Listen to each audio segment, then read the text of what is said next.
pilih senter Convoy C8 Plus atau Convoy S2 Plus. Halo Sobat YouTube, kali ini saya ingin bahas tentang senter. Di tangan saya ini ada senter Convoy C8 Plus dan juga S2 Plus untuk berkegiatan. Entah untuk kegiatan outdoor maupun untuk kegiatan urban, kalian bisa membeli salah satu senter ini jika memang ingin senter tipe yang seperti ini. Secara gamblang kita membagi senter tipe ini, entah itu yang dari Ecoras atau Leioya yang bentukannya mirip dengan ini. Contoh kalau di Convoy itu S2 Plus dan C8 Plus, kita membaginya menjadi kategori yang bersifat cahayanya itu bersifat float ataukah bersifat throw. Dimana float itu adalah cahaya yang menyebar, kemudian throw itu adalah cahaya yang terpusat. Di sini kita kesampingkan jenis LED apa dan jenis driver apa, karena apapun LED yang dipasang, hasilnya untuk S2 Plus rata-rata hasilnya itu tetap menyebar dan tidak bisa sangat menyorot seperti C8 Plus. Dan C8 Plus itu LED apapun yang kalian pasang hasilnya selalu menyorot dan hasilnya tidak akan selebar di S2 Plus. Contoh, kalian pasang yinding di C8 Plus dan S2 Plus, pasti hasil sorotannya itu akan berbeda dan tidak akan sama. Atau contoh, kalian pasang LED yang sifatnya menyebar di center C8 Plus, itu hasilnya pasti tetap akan sedikit menyorot atau tetap menyorot. Dan kalau kalian pasang LED yang sifatnya menyorot di center S2 Plus, pasti hasilnya itu akan sedikit menyebar. Kira-kira seperti itu. Untuk senter saya ini S2 Plus ini menggunakan LED SST40, dan untuk C8 Plus ini menggunakan LED Osram yang akan saya tampilkan di layar. Soalnya namanya panjang kali. Untuk jarak dekat kira-kira seperti ini profil dari masing-masing senter S2 Plus dan si C8 Plus. Mode kecerahan nomor 3 kira-kira seperti ini jika saya berjalan menggunakan senter dari S2 Plus, Convoy S2 Plus ya kawan-kawan ya. Karena cahayanya agak melebar, jadi lebih enak untuk melihat tanah yang kita senter. Kalau ditanyakan ke saya untuk kegiatan yang saya lakoni yaitu bushcraft, camping, hiking, saya lebih suka menggunakan S2 Plus. Alasannya kenapa? Karena tentu saja ketika digunakan berjalan, kita masih bisa melihat samping kiri kanan kayak gitu. Jadi tiba-tiba ada yang melintas atau ada sesuatu yang di bagian samping kita tidak perhatikan. Karena cahayanya agak melebar, jadinya kita bisa lebih awas. Kira-kira sih seperti itu pertimbangan saya untuk senter Convoy S2 Plus.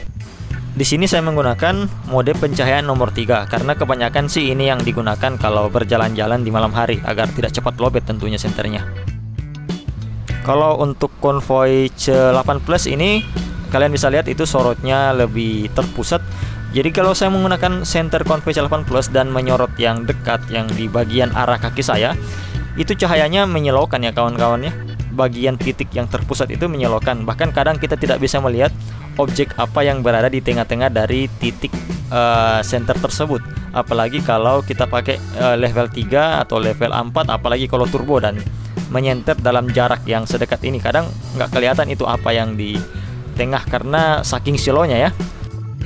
Jadinya senter Convoy C8 Plus ini menurut saya lebih cocok untuk kegiatan yang bersifat surveillance atau mengawasi sebuah objek yang atau dataran yang luas kayak begitu.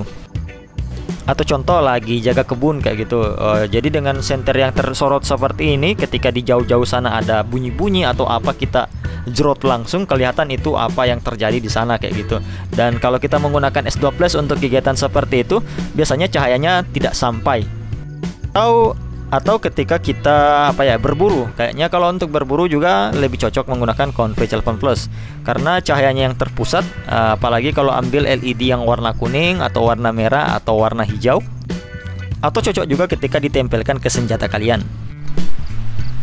Contoh ini saya lagi cari ranting-ranting di malam hari untuk dibakar menggunakan Convoy C8 Plus, dan itu bagian tengahnya yang menyilaukan itu bikin objek itu tidak kelihatan dengan jelas karena tertutup oleh cahayanya yang terang itu. Jadinya menurut saya kegunaan dari senter yang bersifat menyorot ini memang untuk melihat objek yang berada di kejauhan. Dan kalau untuk S2 Plus itu untuk melihat objek yang berada di depan kita yang tidak terlalu jauh, kira-kira sih seperti itu.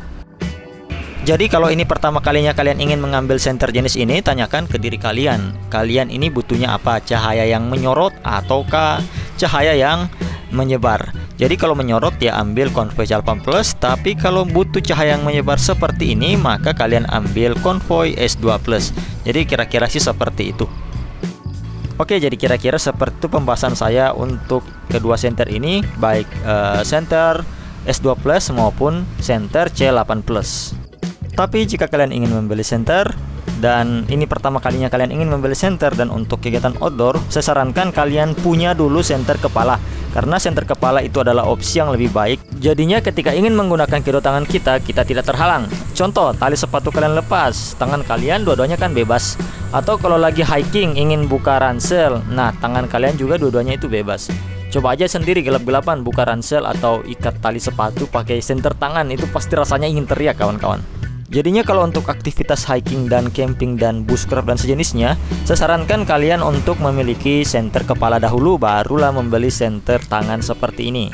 Oke kawan-kawan, kira-kira seperti itu pendapat saya, dan ini bukan bersifat objektif, ini bersifat subjektif ya kawan-kawan ya. Ini tergantung dari sudut pandang masing-masing orang, dan ini sudut pandang saya untuk masalah senter tangan yang bersifat menyebar atau senter tangan yang bersifat menyorot.